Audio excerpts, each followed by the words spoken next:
The defensive coordinator did not sleep the night before. His name was not famous. It never would be. He was a man who spent his career in the work that happens before the game. The film study, the whiteboard, the careful construction of a plan designed to give his players the best possible chance against whatever was coming. He had been doing this for 11 years. He had faced fast backs and powerful backs and smart backs and backs who combined two of those things in ways that made preparation difficult. He had never faced Jim Brown. He sat at his kitchen table at 2 a.m. with a yellow legal pad covered in diagrams and notes and crossed out ideas, and he understood, with the clarity that comes only at 2 a.m. when the adrenaline of the previous day has worn off and the reality of the next one has not yet arrived, that none of it was going to be enough. The diagrams were correct. The assignments were logical. The plan was as good as any plan he had ever constructed for any opponent in 11 years of this work. It was not going to be enough. He knew it sitting there. He went to bed anyway, because that was the job, and he had never yet let the job go undone, because the outcome was uncertain. Jim Brown would take the field the next afternoon. 9 different players would try to stop him, not sequentially, not one after another in the polite order of a contest, but with the desperate, overlapping urgency of men who understood that the thing coming at them was operating by different rules than the ones they had prepared for. None of them would succeed. But that is not where the story begins. The story begins much earlier, on a morning that smelled like salt water and cut grass, on an island that most of the country had never heard of, where a boy was learning something about himself that the world was not yet ready to understand. See, St. Simon's Island sits off the coast of Georgia in the Atlantic, connected to the mainland by a causeway, separated from ordinary American geography by something more than water. In 1936, when James Nathaniel Brown was born there, it was a place with its own rhythms, its own community, its own particular relationship to the larger world that surrounded it.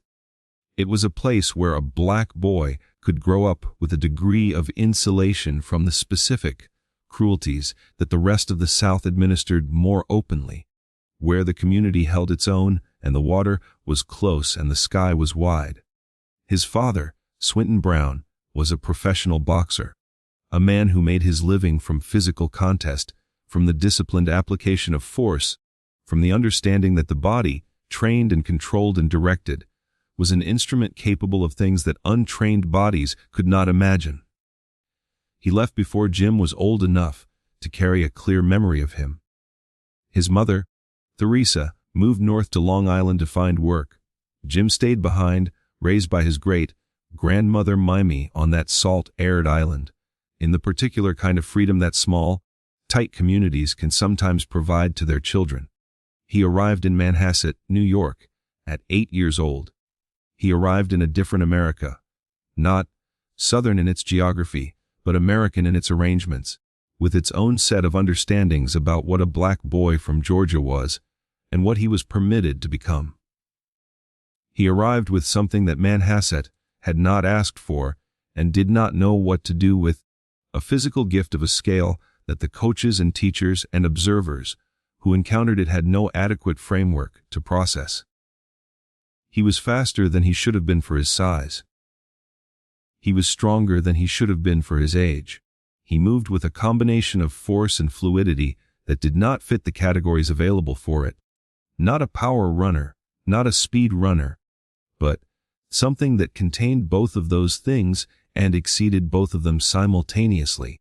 The coaches who worked with him at Manhasset High School used the word extraordinary and meant it as precisely as the word can be meant, which is to say outside the ordinary, beyond the range of what ordinary experience had prepared them to describe. He lettered in 5 sports: football, basketball, baseball, track, lacrosse. In all 5, the same thing happened. He arrived at a level that the best players at that level had not previously encountered, and that the coaches at that level had not previously coached, not because he was simply better in the ordinary sense of being more skilled or more practiced, but because the combination of physical attributes he brought to every contest.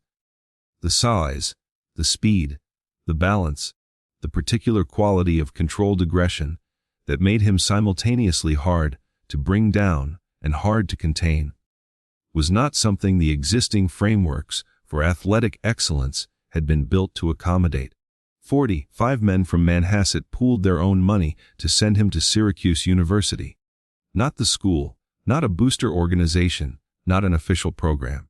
45 private individuals who understood that what they had seen on those fields and courts was something that deserved a larger stage, and who were willing to put their own resources toward making that stage available.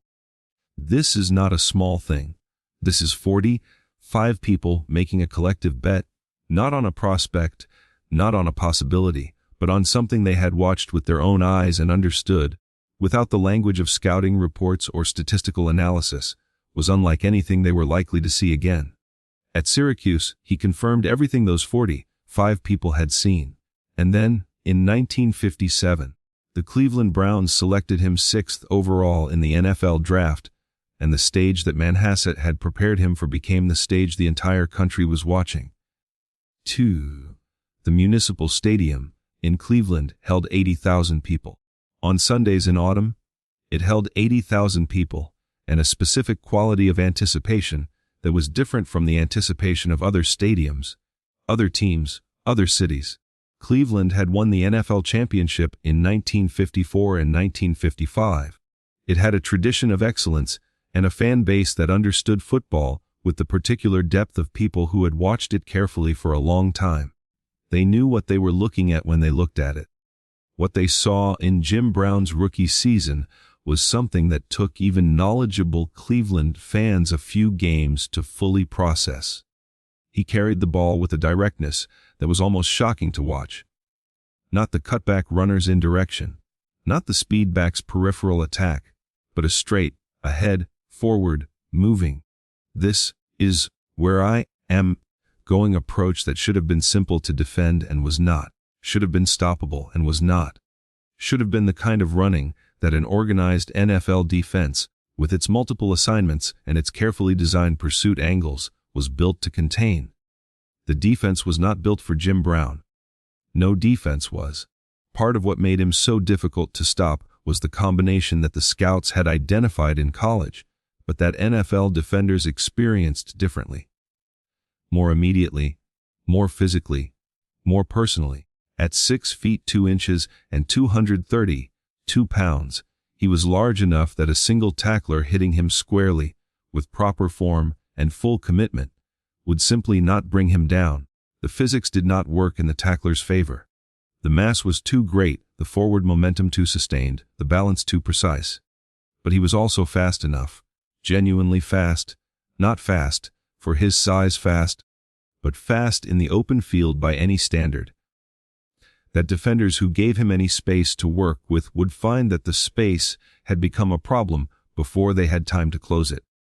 And he had, underneath the size and the speed, a quality that neither of those attributes fully explains: a lateral agility, a change of direction capability, that allowed him to make the single cut that turned a stop play into a 15-yard gain before the defense had processed what had changed. The year he joined the league, he led it in rushing. The second year, he led it in rushing. Third year, fourth year. In 9 seasons, he led the league in rushing yardage 8 times. The one season he did not lead, he finished second. His career total of 312 rushing yards stood as the NFL record for nearly 2 decades. His yards per carry average of 5.2 for a career, across 359 carries, not across a limited sample, remains one of the most significant numbers in the history of the position. These numbers are accurate, and they are inadequate. They describe the outcomes. They do not describe what it felt like to be in the stadium when Jim Brown had the ball, or what it felt like to be the linebacker who had a clear angle on him and hit him with everything and found that everything was not sufficient, or what it felt like to be the defensive coordinator drawing up the plan that was not going to work and knowing, at 2 in the morning, with the yellow legal pad, that it was not going to work. Koo, the defensive coordinator who could not sleep, was not alone in his experience.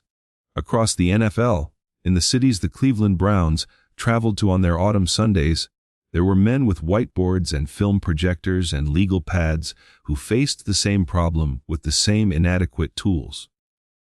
They were not incompetent men.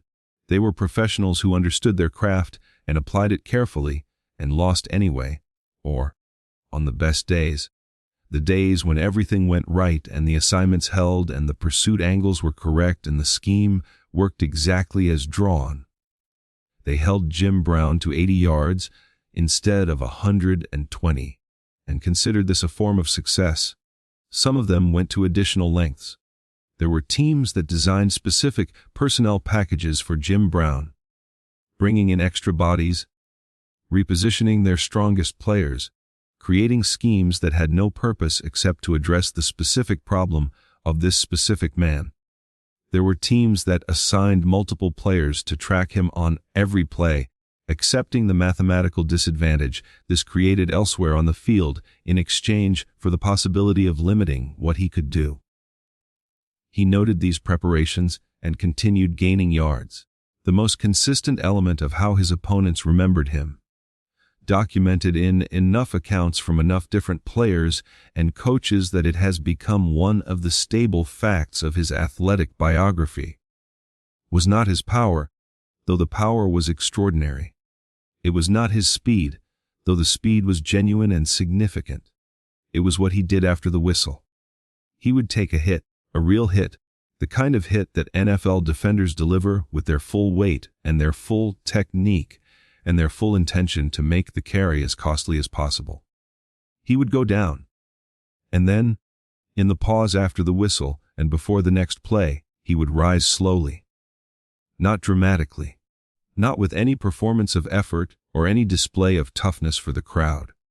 He would simply stand up with deliberate unhurriedness, as if the question of whether he was going to stand up had never been in doubt and did not require comment.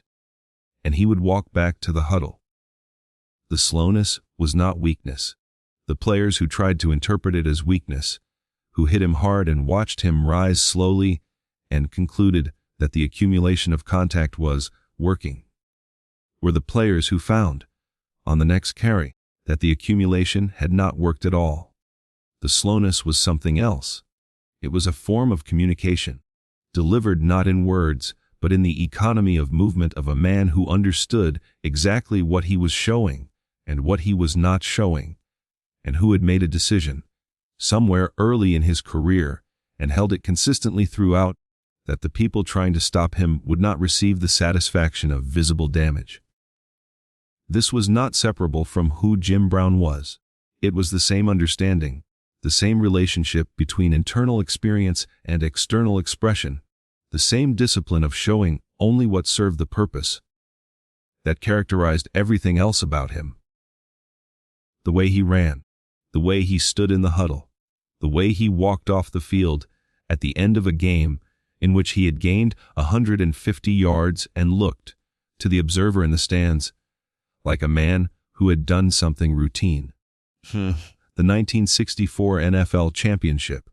Cleveland Browns versus the Baltimore Colts. The Colts were favored. They had Johnny Unitas. They had a defense that had held opponents to the lowest scoring average in the league that season. They had a team that had been assembled with the specific intention of winning the championship that year, and they had very good reasons to believe they would. Jim Brown had other intentions. He carried the ball 27 times that afternoon. He gained 114 yards. He did not score a touchdown. The Browns' scoring came through other means. But the 114 yards he gained in 27 carries were not incidental to what happened.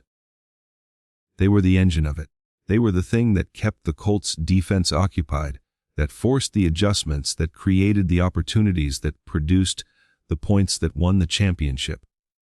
Cleveland won 27-0. It was the last NFL championship the Cleveland Browns would ever win. Jim Brown stood on the field afterward in the particular stillness that follows a championship. The noise of the crowd, the movement of the other players, the cameras and the reporters and the organizational chaos of a team that has just accomplished the thing it set out to accomplish. And he looked like a man who had done what he came to do and was already thinking about the next thing. He was 28 years old. He had 6 more seasons of professional football ahead of him, by any reasonable estimate. He had already set records that would stand for decades. He had already demonstrated, in 9 full seasons of weekly evidence, that the combination of physical attributes and mental discipline he brought to the game was not going to be matched in any way that the people watching could currently foresee. He was, by every available measure, at the beginning of a second act of greatness. The records were going to grow. The yards were going to accumulate. The picture of Jim Brown as the greatest running back in the history of the NFL was going to become, with time and more evidence, even clearer and more complete than it already was.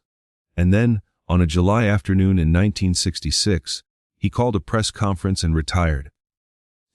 He was 30 years old. He was making a film in England called The Dirty Dozen. The Cleveland Browns training camp had begun. Art Modell, the team's owner, sent a message: return to camp or face suspension and financial penalties. The message had the tone of a man accustomed to having his directives followed, communicating to a player the terms of the arrangement as he understood it. Jim Brown understood the arrangement differently. He finished the film, and then he sat in front of cameras and microphones and told the world that he was retiring from professional football, effective immediately, at age 30, while still the best player in the game. The sports world received this as something between a shock and an offense. The logic was not legible to people who understood athletic careers as things that continued until they were ended by injury or diminishment, by the body's refusal to keep performing at the level the game required. Jim Brown's body had not refused. His performance in the 1965 season, his last, had been as dominant as any of his previous seasons. He had led the league in rushing with 544 yards. He had been selected to the Pro Bowl. He had been, by every measure available, still the best. But the logic of Jim Brown's retirement was not the logic of physical decline. It was the logic of a man who understood that his life, his time, his body, his decisions about what to do with his talent, belonged to him. Not to Art Modell, not to the Cleveland Browns organization, not to the NFL, or to the fans, or to the television contracts, or to anyone who had built their Sunday afternoons around the expectation that Jim Brown would be on the field running the ball, because that was what Jim Brown did. He had decided otherwise. And the decision was his to make. This was not a popular position in 1966. The relationship between a professional athlete and the team that employed him was understood, in that era, in terms that did not leave much room for the athlete's unilateral determination of when the relationship ended. Players were assets. Assets did not retire themselves at 30 while still performing at the highest level. Assets continued performing until they were used up or traded or released. Jim Brown was not interested in being an asset. He had never been interested in being an asset. The 45 men from Manhasset who pooled their money to send him to Syracuse had not been investing in an asset. They had been recognizing a person. The distinction mattered to Jim Brown in ways that the NFL's ownership structure did not accommodate and was not designed to accommodate. He left. He made films. He used the platform that his athletic achievement had built to engage with the world in ways that the sports establishment had not planned for and did not welcome. And in doing so, he demonstrated something that the defensive coordinator with the yellow legal pad at 2 a.m. had already understood about him on a different level. That the thing about Jim Brown that could not be contained was not his speed or his power or his balance or his yards per carry. It was his refusal to accept other people's definitions of what he was. The 9 players who tried to stop him in that final game, the game the defensive coordinator had planned for and lost sleep over and understood at 2 a.m, would not go the way the plan intended, did everything correctly. Their assignments were right. Their technique was sound. Their effort was genuine and complete. They hit him as hard as they were capable of hitting anyone. He gained yards anyway. Not because they failed. Because he was Jim Brown, and Jim Brown gaining yards when the defense did everything correctly was not a failure of the defense. It was a fact of the game, a fact that 9 seasons of evidence had established beyond the possibility of reasonable dispute. The defensive coordinator, watching from the sideline as his players tried and failed and tried again, was not experiencing something unusual. He was experiencing something that every defensive coordinator who had faced Cleveland since 1957 had experienced. The particular education of having prepared as well as preparation allowed in encountering, on the field, something that exceeded what preparation could address. This is not a story about football. Or rather, it is about football the way the deepest things are about football, as a way of talking about everything else, about what it looks like when a human being operates at the outer edge of their capacity, not occasionally, not in flashes of brilliance separated by ordinary performance, but consistently, week after week, season after season, in public, in front of 80,000 people, and a nation watching on television, against opponents who had specifically prepared for exactly what he was going to do.